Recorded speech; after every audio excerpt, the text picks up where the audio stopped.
some giant cannon, the green mass volleyed into the sea.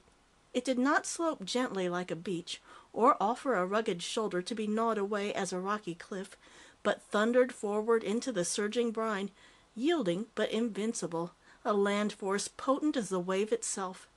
Hundreds of feet into the air it towered, falling abruptly in a sharp wall, its ends and fringes merging with the surf and wallowing in happy freedom.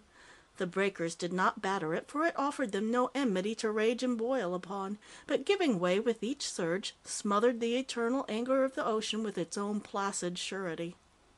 The seagulls, the hell-divers, pelicans, sea pigeons had not been affected. Resting briefly on the weed, they winged out for their food and returned. It mattered no more to them that the man-made piers and wharves, the seacoast towns, gyp joints, roller coasters, whorehouses, cottages, hotels, streets, gas tanks, quarries, pottery kilns, oil fields, and factories had been swallowed up, than if some old wreck in the sand, once offering them foothold, had been taken back by the sea.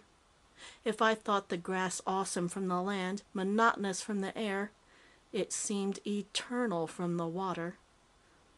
But impressive as it was from any angle, there were just so many things I could say about it. My art, unlike Slaif's, not permitting of endless repetition, I was glad to get back to the Pomona office, to pad what little copy I had, retire into the small tent I shared with 6 other sufferers from the housing shortage, and attempt some sleep. The course mapped for the salt band caused almost as much controversy, anguish, and denunciation as the proposal itself. Cities and towns fought to have the salt band laid between them and the approaching grass, understandably ignoring larger calculations and considerations. Cattle ranchers shot at surveying parties, and individual farmers or homeowners fought against having their particular piece of property covered with salt. The original plan had contemplated straight lines. Eventually, the band twisted and turned like a typewriter ribbon plagued by a kitten, avoiding not only natural obstacles, but the domains of those with proper influence. Recovery plants worked 3 shifts a day to pile up great mounds of the white crystals, which were hauled to the airfields by trains and trucks. The laden trucks moved over the highways bumper to bumper. The freight trains' engines nosed the cabooses of those in front. All other goods were shunted on sidings. Perishables rotted. Valuables went undelivered.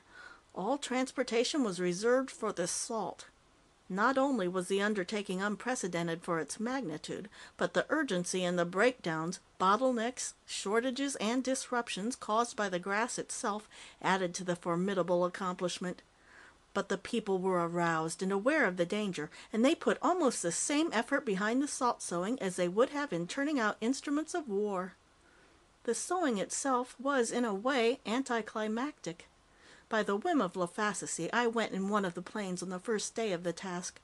My protests, as always, proving futile, I spent a very boresome time flying back and forth over the same patch of ground.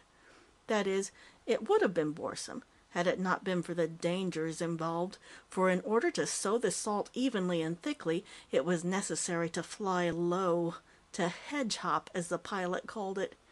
If the parachute jump had unnerved me, the flying at terrific speed straight toward a tree, hill, or electric power line, and then curving upward at the last second to miss them by a whisper, must have put gray in my hair and taken years from my life. The rivers, washes, and creeks on the inner edge had been roughly dammed to lessen future erosion of the salt, and inappropriately gay flags marked the boundaries of the area.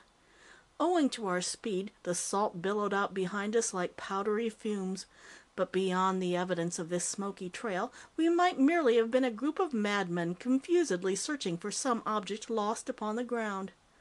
In reporting for the Intelligencer, it was impossible to dramatize the event.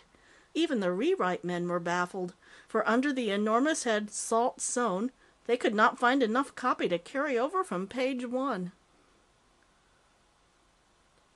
End of Chapter 3, Part G.